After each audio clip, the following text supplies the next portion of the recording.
what's up guys? My name's Connor McGrory and I am inside baking the bus right now. As you can see behind me, we are about 3/4 of the way done with demo. We still have the floors, some wood to pull out, and the driver's side wall we need to remove. So yeah, we've had this bus for about 4 or 5 months now. Just kind of give you a quick little rundown of how everything's been going. A little rough honestly, but we feel pretty good about it. I picked her up, yeah, like I said, about 4 or 5 months ago, about 500 miles outside Memphis, Tennessee. First glance, everything looked great. She ran great. We test drove it, got up on the interstate, hit about 70 miles an hour. Shifted through all the gears just fine. So yeah, we went ahead and made the purchase. Bought her for about $6 grand. And you know, going into it with that price, we knew there was going to be some issues. Kind of had an idea what needed to be done. And on the ride back home, I was honestly expecting it to break down, and we did. We did break down about an hour and a half outside Memphis. We started feeling the motor overheat, started lagging. Pulled off to the side of the road, and she did overheat. Come to find out, one of the radiators was completely shot. So that whole right side was completely burnt up. So at that point, we kind of knew, you know, Detroit motors, once you overheat, you have to rebuild them. You have to go through the head gaskets. So that was something I already had in mind. So we let it cool off. At night, it was getting, you know, down to about 40. So we waited till it got dark and started it up. Ran fine, and we drove the rest of the way home to Memphis, where I broke down on the on-ramp about 300 feet away from where I needed to be. So let it sit overnight and started back up in the morning and got her into a parking lot, and that's where we sit now. We actually sit outside my work. We have a full shop, welders, all kinds of big air compressors, any kind of tool we need. This was the perfect spot for us to break down. And for us to build bacon. So once we got it parked, we actually went ahead, changed out the radiators. That took almost a month and a half to get back. Once that was done, I had a place here locally in Memphis that could actually work on Detroit motors. So we ended up pulling it myself. We had a forklift. I built a pallet for it to actually sit on. That was a little terrifying, honestly. It was 4,500 pounds. Is that right? Yeah, 4,500 pounds. And our forklift barely picked up 5. So I teetered it a few times, but we got on the trailer, got it dropped off, and she's currently being rebuilt. So looking at a fresh motor, transmission, 4-speed manual. Fortunately, the shop that we took it to doesn't work on those.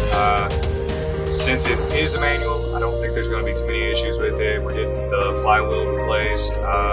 Just kind of getting everything looked over it just to make sure it's fine. Feel pretty good about that. So hopefully we will get it back and have it running soon. For the rest of it, once that motor kind of came out, the deep clean process, the whole engine bay was just covered in grit and grime and all kinds of nastiness. So we've been cleaning everything. Any sort of old hosing, I've been replacing that. Everything's going to be brand new. We have a little bit of rust back there, just kind of doing some treatment on that, and we're just going to paint it and have it looking brand new when it's all said and done. So yeah, as you can see behind me, we're a little ways through demo. Fortunately, as we were pulling some of the walls down, I noticed a ton of rust. Many of our columns between the windows have completely rotted away. A few of those are still good, but the majority, 4 or 5 of them, are completely gone. I wasn't expecting this much rust, but at the same time, it's nothing that we're too worried about. We are planning on doing a roof raise, just to get a little bit more head height out of it. When we found that, of course, we were a little discouraged. But you know, after looking at it, thinking about it, it actually works out really well. We are going to, instead of, you know, adding in 8 inches of tubing to make the walls a little bit higher, we're actually just going to replace the entire column and just start over. I feel like that's going to be our best bet. We'll add in some horizontal bracing, and just whatever we need to make sure this thing is going to be structurally as safe as possible. You know, with this project, this opportunity, I've gotten to learn many things. One of them is actually welding. I've been practicing that, and I feel pretty confident in the root phrase whenever it comes to it. I think that's something that we can achieve very easily. If not, also have a bunch of welders in our shop that will be more than happy to help me out with it. So I'm looking forward to that. I'm looking forward to this whole process. You know, it's something I've dreamed about for about 2 or 3 years. You know, I couldn't do this without Brittany. She's been amazing. She's helped out with me on every turn, and you know, this is a very unique lifestyle. This is something that I want to share with her. Something I want to share with everyone else. You know, for anyone that may get discouraged about their builds, you know, I hope you can watch this and, you know, realize this is something that you can do. This is a lifestyle that you should live. Just kind of teaches you the minimal things that you require in life. That's really what we're trying to learn and trying to fulfill. You know, another thing that actually drew me towards this lifestyle was I went to school at University of Memphis for architecture, and I'll never forget sustainability classes, tiny living classes, and I can remember that was the moment that I kind of began to be so intrigued by this lifestyle. So that's kind of what started me down this rabbit hole. Also, I love being outdoors. I love mountain biking. I love rock climbing, snowboarding. You know, just anything that has to do with outside world. I'm all about it. So this is just another way for me, us, our 5 dogs to all connect with the outside world a little bit more. Really just push us to be outside, be present, be just a part of the life right now. We just thoroughly enjoy being outside.